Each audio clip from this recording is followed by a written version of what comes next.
Gloire à Jésus. Donc, je disais ce dimanche, nous continuons avec notre enseignement intitulé « Le culte selon la parole de Dieu ». Et nous parlons aujourd'hui de notre deuxième partie intitulée « L'importance du culte rendu à Dieu ». Donc, quelle est l'importance du culte qui est rendu à Dieu? Déjà, nous devons noter que ce sont ceux qui se sanctifient qui rendent à Dieu des cultes qui lui sont agréables. C'est-à-dire, ce sont les chrétiens qui se sanctifient, qui rendent à Dieu des cultes qui sont importants à ses yeux. Donc, lorsque tu es un chrétien qui te sanctifie, le culte que tu rends à Dieu est important parce que Dieu aimerait recevoir la prière ou l'adoration ou notre vie, comme nous avons appris dimanche dernier, que c'est notre vie de sainteté qui est une offrande et qui est un culte que nous devons rendre à Dieu, tel que Romains chapitre 12, verset 1 nous a enseigné. Donc, lorsque tu es un chrétien qui se sanctifie, ta vie est un culte qui est agréable à Dieu. Donc, il faut donc noter qu'une personne qui n'est pas sanctifiée ne peut pas rendre à Dieu un culte qui soit important aux yeux de Dieu ou qui soit approuvé par Dieu. Et l'importance de ces cultes réside sur le fait que ces cultes sont des parfums de bonne odeur adressés à Dieu. Donc, lorsque le culte est rendu à Dieu et dont Dieu trouve l'importance, c'est parce que ces cultes sont des parfums de bonne odeur rendus à Dieu. Qu'est-ce qu'on appelle ici? La Bible appelle souvent un parfum de bonne odeur. C'est lorsque, par exemple, la vie d'une personne plaît à Dieu. C'est une offrande. Et cette offrande symbolise comme l'odeur d'un bon parfum. Je vais vous inviter à lire, par exemple, Apocalypse chapitre 8 au verset 4. Apocalypse chapitre 8 au verset 4. Est-ce que quelqu'un peut aller sur Apocalypse? Chapitre 8 au verset 4. Apocalypse. Si quelqu'un trouve la référence, la personne peut lire. Dans le cas contraire, je ferai la lecture.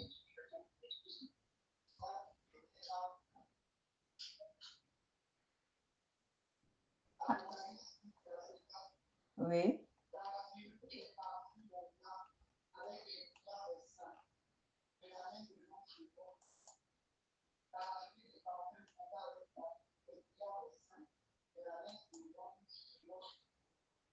Amen.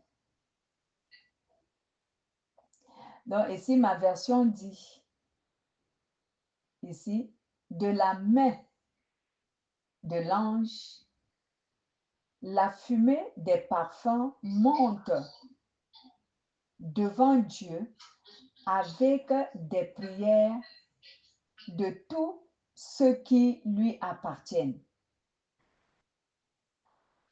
Donc, ici, la Bible nous montre que les parfums ici sont les prières des saints.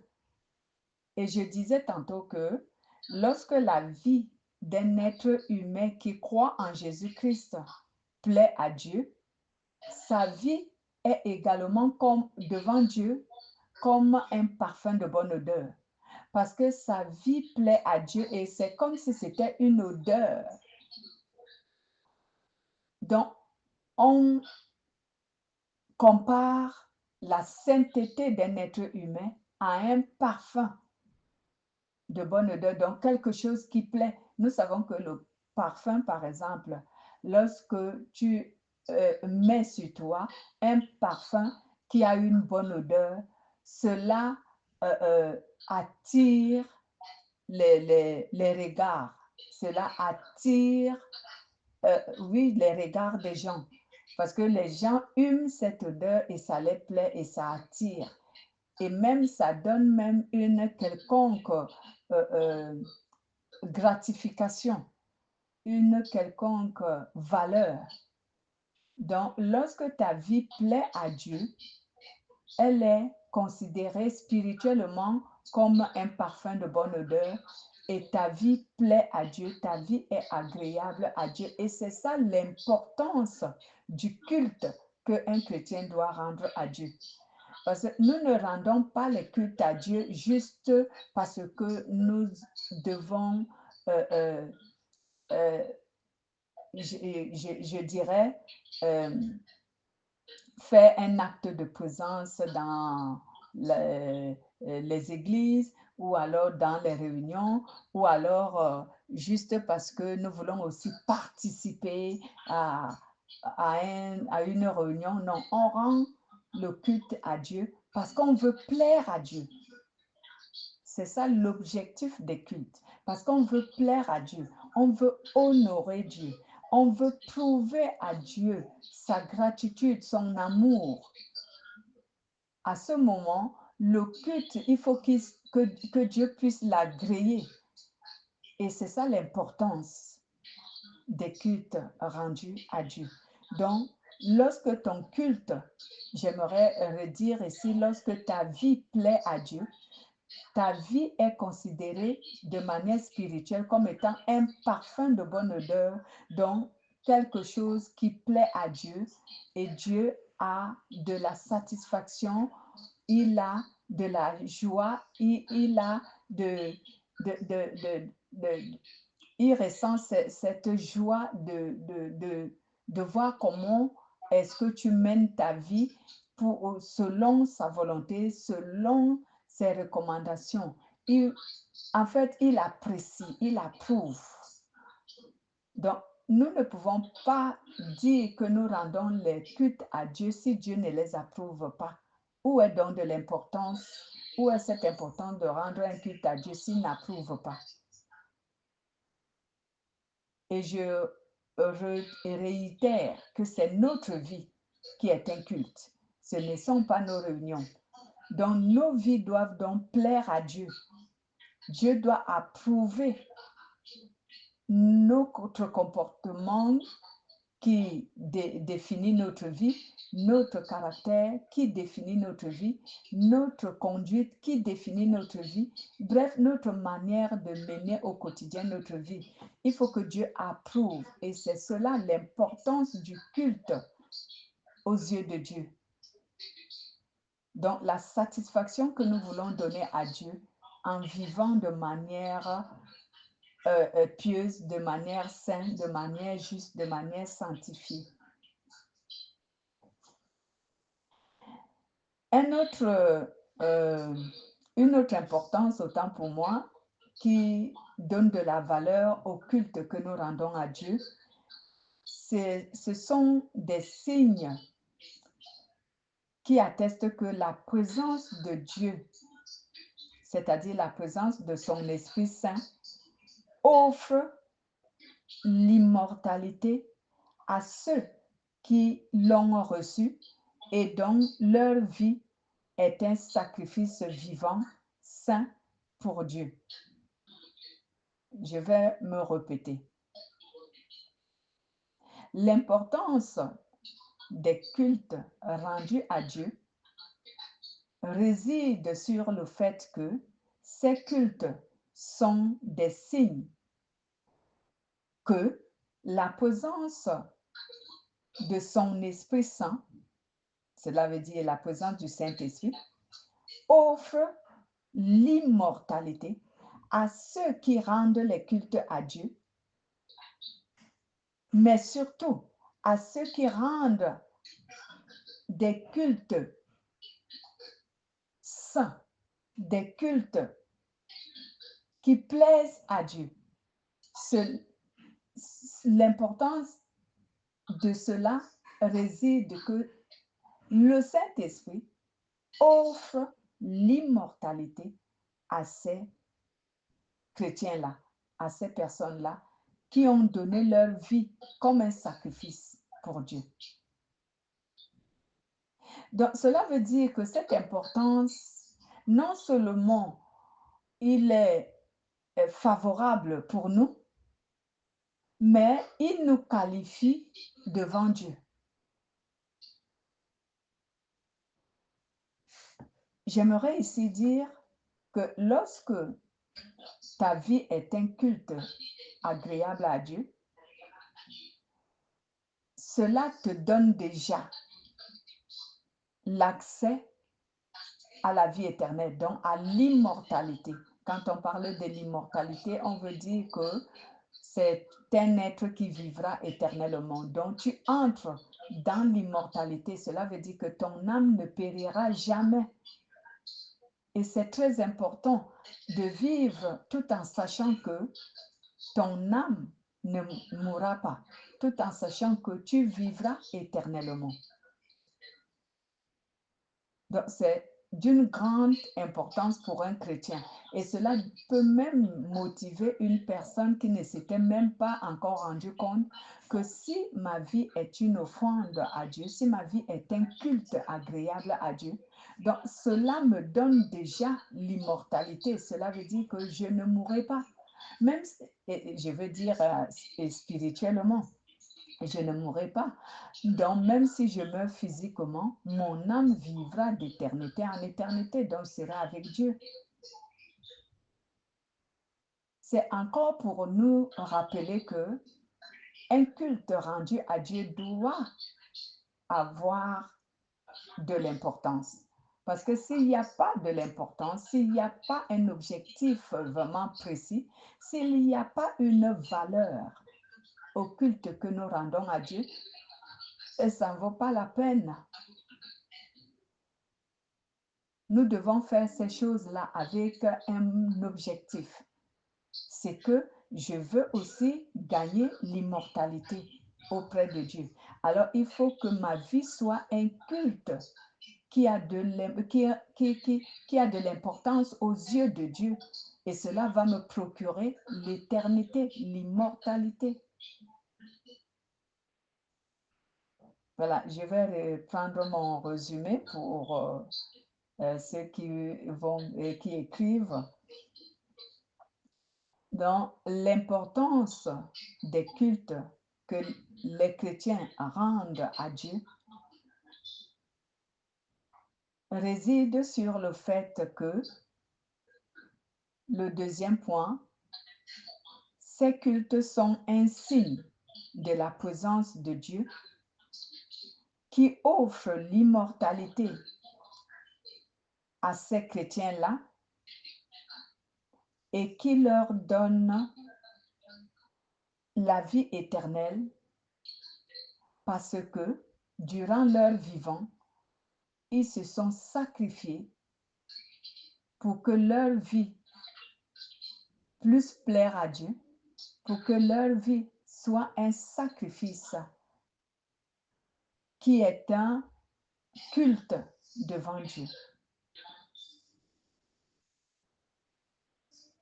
Nous pouvons lire 1 Jean chapitre 5, versets 11 à 13. 1 Jean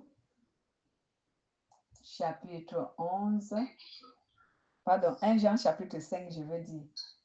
Excusez-moi. 1 Jean chapitre 5, au verset 11 à 13. Bon, je vais faire la lecture parce que je suis à la page. Voici ce témoignage. Dieu nous a donné la vie avec lui pour toujours. Et son Fils est la source de cette vie. Celui qui a le Fils a la vie. Celui qui n'a pas le Fils n'a pas la vie. Celui qui n'a pas le Fils n'a pas la vie.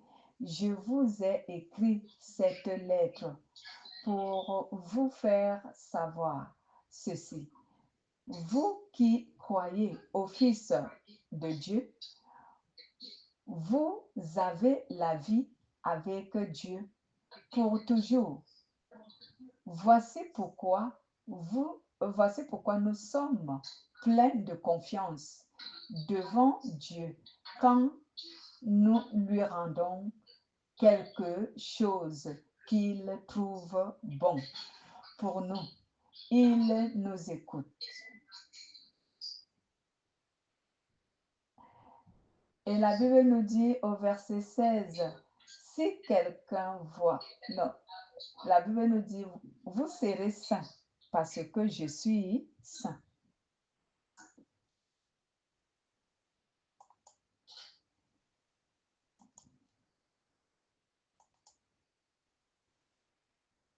Vous serez saints parce que je suis saint. Et c'est la partie qui m'intéressait un peu plus. Vous serez saints parce que je suis saint. Alors, Dieu nous dit ici que nous devons être saints parce que lui-même, il est saint. Donc, si ton culte doit avoir de l'importance aux yeux de Dieu, cela voudrait que tu dois être saint afin que ta sainteté puisse plaire à Dieu et que cela ait de l'importance et que ton culte, autant pour moi, ait de l'importance aux yeux de Dieu. Dans le cas contraire, ton culte ne plaira pas à Dieu. Il y a un troisième élément qui fait en sorte que les cultes que nous rendons à Dieu soient importants. C'est parce que ces cultes-là résident sur le fait que notre vie témoigne la sainteté et la pureté de Dieu manifestées dans l'homme. Donc, pendant que tu vis une vie de sainteté, de justice, de fidélité, d'honnêteté, bref, toutes les vertus que Dieu approuve et qu'il les recommande, cela témoigne la présence de Dieu dans ta vie. C'est très important que lorsque nous sommes chrétiens et que nous vivons pour Dieu, que cela soit vu et témoigné des autres, que nous sommes vraiment des enfants de Dieu. Et c'est ce que le Saint-Esprit m'a fait connaître ici, que cela témoigne la sainteté et la pureté de Dieu manifestée dans l'homme. Parce que nous savons déjà que naturellement, sans Dieu, l'être humain n'est pas saint. Sans Dieu, l'être humain n'est pas pur. Sans Dieu, l'être humain ne peut pas avoir des vertus que Dieu approuve, telles que la sainteté, la pureté, la justice, la fidélité. Mais lorsque Dieu vit en nous, alors la sainteté de Dieu se manifeste en nous. La pureté de Dieu se manifeste en nous. Et c'est ce culte qui manifeste, je reprends, parce qu'il ne faut pas que vous soyez confus lorsque je dis c'est ce culte. Parce que je disais tout à l'heure, l'importance du culte, c'est que l'être humain doit vivre une vie de sainteté et de pureté. Parce que c'est ce qui atteste que Dieu vit en cette personne. Parce que souvent, nous disons souvent que nous sommes chrétiens, nous avons l'Esprit de Dieu qui vit en nous, nous avons le Saint-Esprit. Mais si ceux qui nous voient, ceux qui nous côtoient tous les jours, ne voient pas la sainteté de Dieu manifestant en nous, cela veut dire, lorsqu'ils ne voient pas notre vie reflétant la sainteté, la pureté, l'amour, la justice, les vertus que Dieu approuve, alors nous ne pouvons pas être un témoignage auprès de ceux qui nous côtoient que nous sommes de Dieu. Ils ne nous considèrent pas comme ceux qui appartiennent à Dieu parce qu'ils ne voient aucune vertu de Dieu en nous. Mais lorsque ces gens-là voient les vertus de Dieu que nous manifestons à travers notre vie de sainteté, notre vie de justice, de pureté, de fidélité, ils voient tout ce caractère, ce comportement, cette attitude, cette conduite pieuse, saine, approuvée par Dieu. Alors ces gens-là peuvent remarquer, pour ceux qui ne connaissent pas, peuvent remarquer que cette personne, elle est différente des autres. Ce qui atteste que tu as Dieu en toi.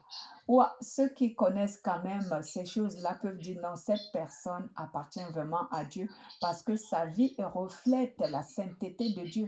Et voici comment tu es en train de rendre important le culte que tu rends à Dieu aux yeux de Dieu et aux yeux des hommes. Parce que les hommes voient le témoignage de ta vie. Et ce témoignage est ce que Dieu approuve. Ce témoignage est ce qui atteste que tu appartiens à Dieu, que son esprit vit en toi et que son esprit qui vit en toi t'a rendu saint, son esprit qui vit en toi t'a rendu pur, son esprit qui vit en toi t'a rendu une personne différente des autres. Quelque part dans le livre des évangiles, la Bible nous dit souvent que qu'est-ce qui marque la différence entre nous et les non-croyants? Si ce n'est notre conduite, notre vie, que j'appelle ici le culte que nous devons rendre à Dieu, un culte saint et vivant. Si notre vie ne reflète pas la parole de Dieu, la volonté de Dieu, la sainteté de Dieu, nous ne pouvons pas être différents des non-croyants. Donc, l'importance d'un culte qu'un chrétien rend à Dieu doit marquer la différence entre lui et le non-croyant. Donc, même la personne la plus athée au monde doit découvrir à travers ta vie que toi, tu es différent des autres. Si les gens ne remarquent pas encore que nous sommes différents des non-croyants, en fait, c'est que notre vie n'est pas un culte pour Dieu. Et il n'y a aucune importance des cultes que nous confessons, des lèvres que nous rendons à Dieu. Et voilà donc la vie que mènent les chrétiens aujourd'hui. Les chrétiens confessent, rendent des cultes à Dieu. Comme aujourd'hui, c'est dimanche, les gens disent « je m'en vais au culte ». Mais quelle est l'importance de ce culte? Puisque aucune personne ne remarque que tu es différent des autres.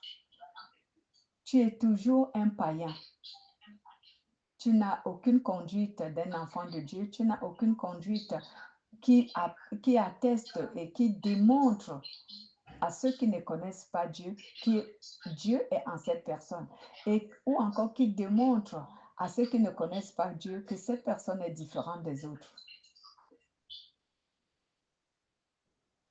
Vous savez, bien aimé, lorsque nous ne faisons pas la différence entre nous et les non-croyants, je ne dirais pas que Dieu est déçu, parce que Dieu, lui, n'est jamais déçu, il n'est pas un être humain, mais je dirais que nous ne sommes pas un bon témoignage de l'amour de Dieu, de sa présence, de sa puissance auprès de ceux qui nous côtoient. Nous ne sommes pas un témoignage. Parce que nous sommes païens, ils nous ont connus païens, nous sommes toujours païens, il n'y a pas un changement, il n'y a pas une métamorphose, on n'a pas d'autres, on ne marque aucune différence avec ceux qui ne connaissent pas Dieu, avec ceux qui ne croient pas. Lisons un peu 1 Pierre chapitre 1 au verset 13 à 16.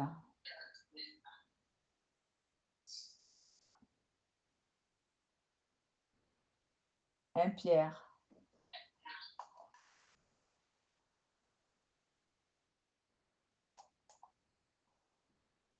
Quelqu'un a la page là-bas?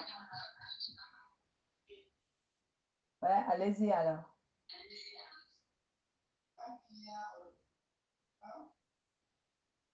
Oui, 1 Pierre, chapitre 1, verset 13 à 16.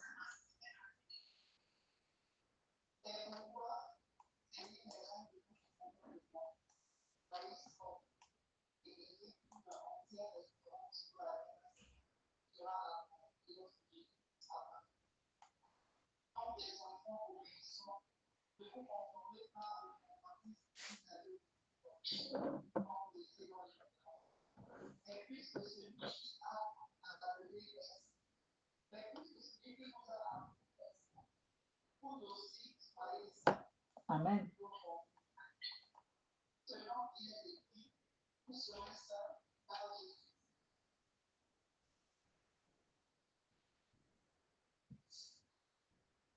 Selon qu'il est écrit, vous serez saints, car je suis saint.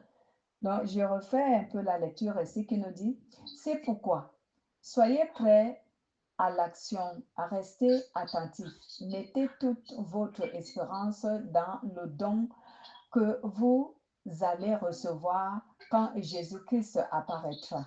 Obéissez à Dieu. Ne suivez donc pas les désirs que vous aviez autrefois avant de connaître le Christ. Dieu vous a appelé et il est saint.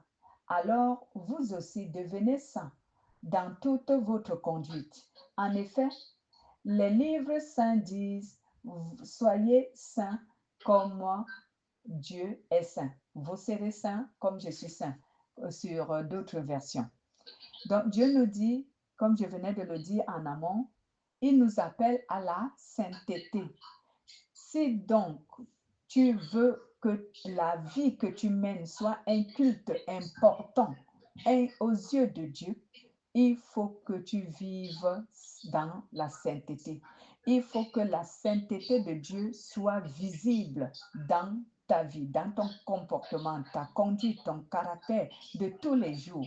Il faut qu'on remarque vraiment la présence de la sainteté en toi, la présence de la pureté en toi, la présence de la fidélité en toi. Et ce sont des choses qui échappent souvent aux chrétiens qui ne manifestent pas cela, mais qui se font nommer et appeler chrétiens.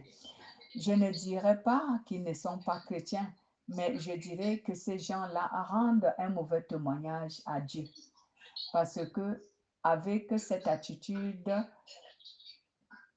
qui manque de sainteté, qui manque de pureté, de justice, de vérité, d'honnêteté, qui manque de fidélité, il est difficile que vraiment les gens croient que ces gens-là sont de Dieu, qu'ils appartiennent à Dieu ou qu'ils sont chrétiens.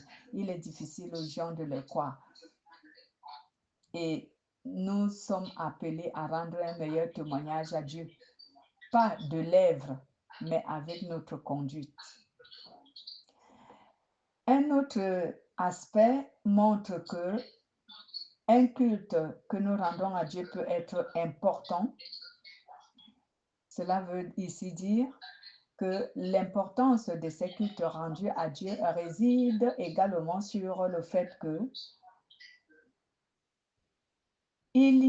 ces cultes créent une bonne connexion et une bonne harmonie spirituelle entre le Saint-Esprit et le chrétien.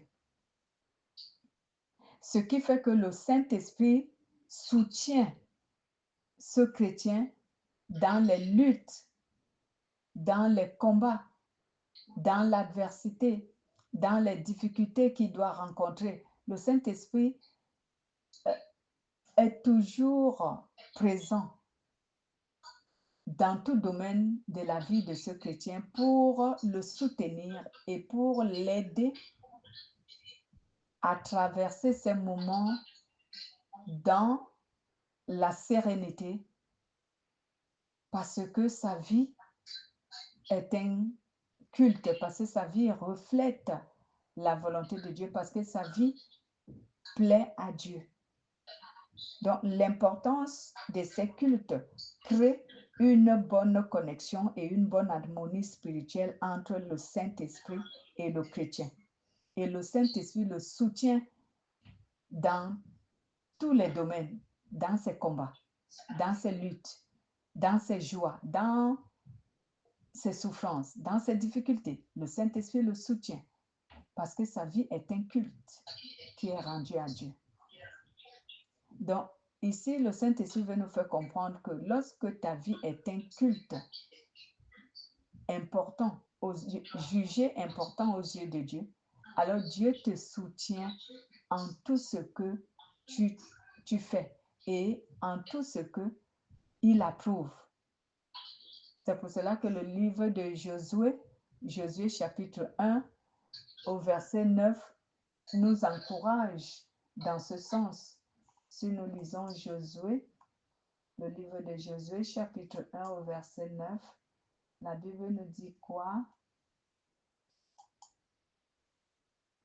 Josué chapitre 1 verset 9, j'y vais, la Bible nous dit: je t'ai commandé d'être fort et courageux. Ne tremble pas, n'aie pas peur, car moi, le Seigneur ton Dieu, je serai avec toi pour toujours et partout où tu iras. Tu vois, moi, le Seigneur ton Dieu, je serai avec toi tous les jours et partout où tu iras. Donc, lorsque ta vie est un culte important, je dirais bien, lorsque ta vie est un culte jugé important aux yeux de Dieu, parce que c'est Dieu qui juge que ton culte est important à ses yeux, alors Dieu te soutient dans tout ce que tu entreprends. Parce qu'il sait que tout ce que tu entreprends n'est pas compromettant pour ta relation avec lui. Tout ce que tu entreprends n'est pas un obstacle pour ta foi. Alors Dieu te soutient. Et c'est cette harmonie, cette connexion, cette harmonie spirituelle avec l'Esprit Saint, cette connexion spirituelle avec le Saint-Esprit qui t'est et qui manifeste et amène le Saint-Esprit à te soutenir dans tes entreprises, dans tout ce que tu fais.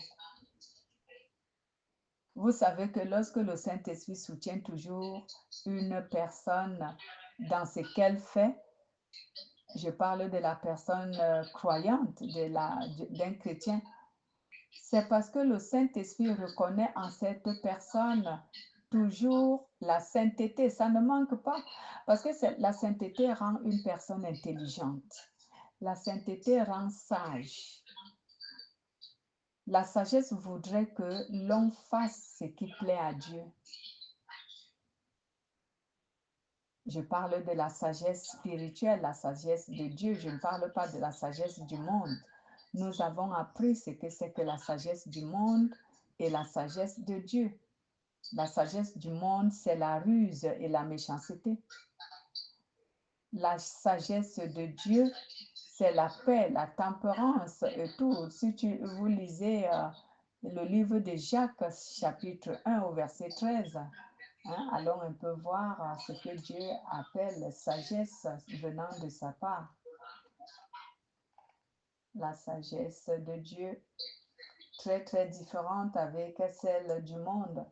La sagesse du monde est une ruse, mais la sagesse de Dieu, elle est conciliante, elle est la paix. On lit à partir du verset 13, je sais que c'est par là que ça commence.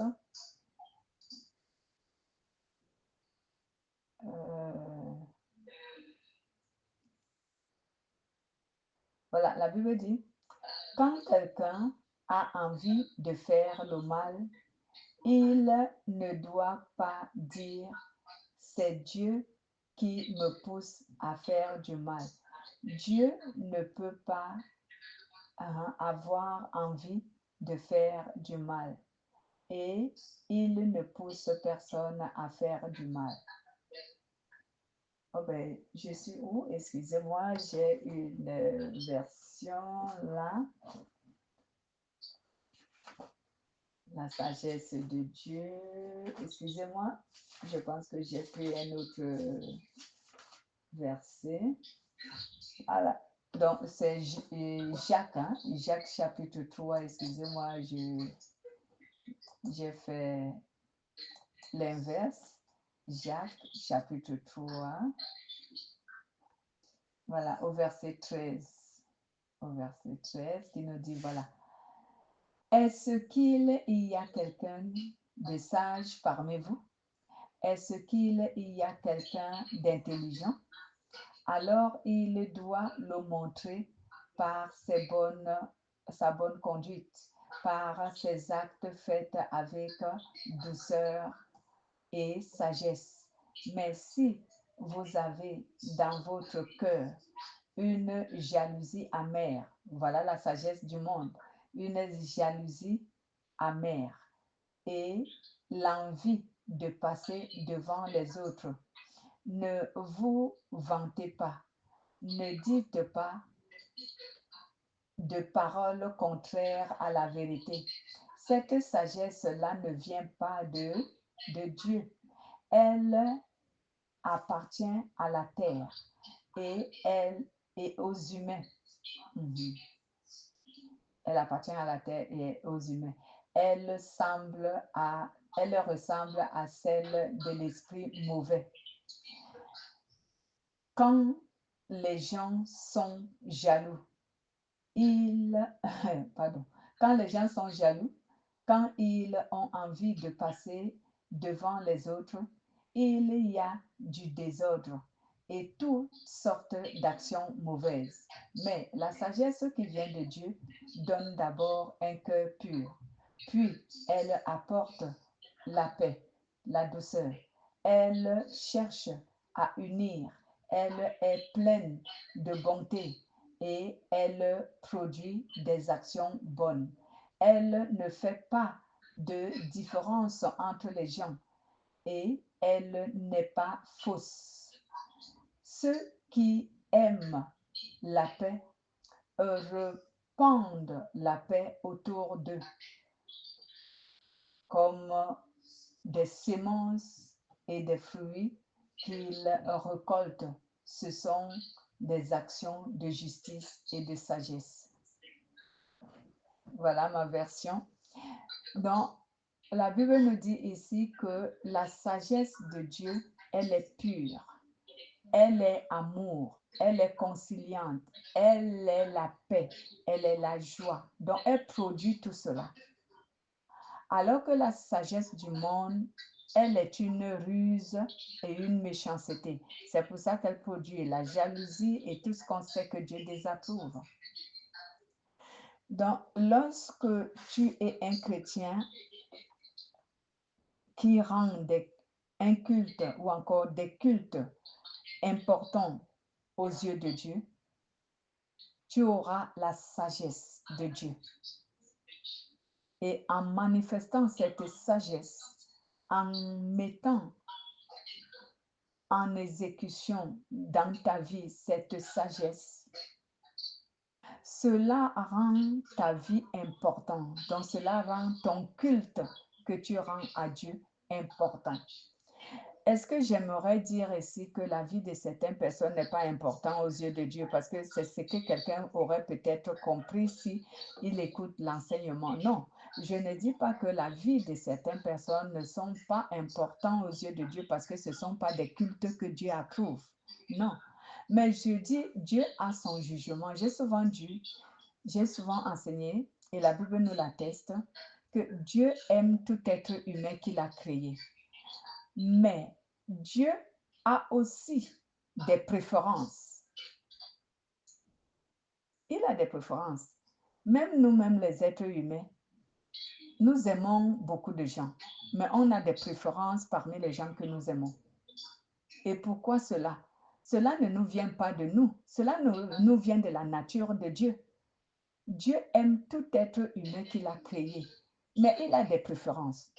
Donc, ceux dont leur vie est un culte important aux yeux de Dieu, ils sont une préférence pour Dieu. Et leur vie est très importante pour Dieu. Et Dieu préserve leur vie. En d'autres termes, Dieu préserve leur âme parce que leur vie est importante aux yeux de Dieu.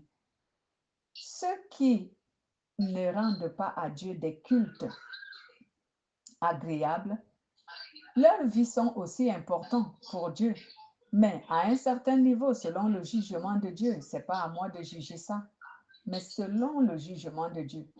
Voudrais-tu que tu sois pour Dieu un être très important? Même la Bible, si je vais toujours lire les versets bibliques, il y a le livre de 2 Timothée qui nous le dit également. Dieu dit, dans une maison, il y a les vases d'honneur et il y a aussi des vases à usage vil. Donc, lorsqu'on parle de vil, cela veut dire des vases qui n'ont pas un usage très important. Donc, dans une maison, il y a des vases qui ont un usage, on s'en sert pour un usage noble. Et il y a aussi dans la même maison les vases qu'on se sert pour des usages moins importants. Qu'est-ce que tu veux être en tant que chrétien? Est-ce que tu veux être un vase qui est servi pour un usage très important ou tu veux que tu sois un vase qu'on utilise ou qu'on se sert pour un usage moins important? À toi de décider. Je vais vous donner cette référence parce que les gens pourront peut-être croire que c'est un récit que j'ai pu inventer parce que j'aime souvent donner la certitude à ceux qui lisent ce que j'enseigne, que ce que je dis est vrai. Lisons 2 Timothée chapitre 2. Je commence au verset 20. Je m'arrêterai quelque part. La Bible dit, dans une maison, il n'y a pas seulement des vases d'or et d'argent, mais il y en a aussi des vases de bois et de terre, les uns pour un usage noble et les autres pour un usage vil. Si donc quelqu'un se purifie, il sera un vase d'un usage noble, sanctifié, utile à son maître, propre à toute bonne œuvre. Voilà, je m'arrête au verset 21. Voilà ce que j'expliquais. Est-ce que, bien-aimé, tu veux être un vase d'usage noble pour Dieu, donc très important, ou tu veux être un vase à usage moins important? Cette décision nous revient. Dieu n'a pas de choix sur ce cas-là. C'est chacun qui se donne les moyens d'être un vase à usage noble, donc avec un usage très important. Si tu œuvres pour que tu deviennes devant Dieu quelqu'un qui est très important, tu le seras. Si tu œuvres pour être devant Dieu quelqu'un de moins important, tu le seras aussi.